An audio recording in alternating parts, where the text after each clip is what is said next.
প্রিয় দেশবাসী, এই স্বৈরচারী সরকার কোনোভাবেই ক্ষমতা ছাড়তে নারাজ।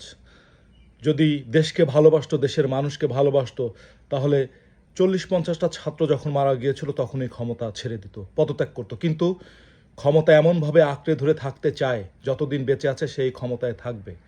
এখন আমাদের ছাত্র সমাজ আন্দোলনের ডাক দিয়েছে, এক দফা দাবি পেশ করেছে এই স্বৈরচারী সরকারের পতন, এবং সেই পতনের জন্য ছাত্র সমাজ প্রস্তুত, আপনারাও প্রস্তুত আমি জানি।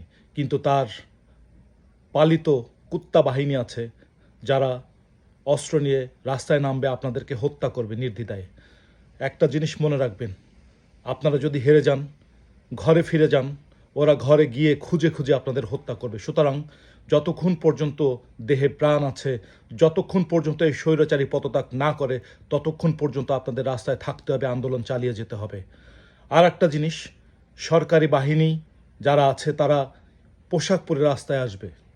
তারা আপনাদের অনেকেই হত্যা করবে, অনেকেই হত্যা করবে না। কিন্তু পোশাক ছাড়া যদি কেউ অস্ত্র নিয়ে রাস্তায় আসে, দয়া করে তাদেরকে চারদিক থেকে ঘিরে ধরে পিটিয়ে হত্যা করুন। ওরা দেশ এবং জাতির শত্রু। এই জনতার জোয়ারে ভেসে যাবে এই স্বৈরচারী। নিশ্চিত বিজয় আমাদের, কিন্তু বিজয় না হওয়া পর্যন্ত কেউ কেউ পিছপা হবেন না, দয়া করে কেউ ফিরে যাবেন না। জয় ছাত্র জনতার জয়।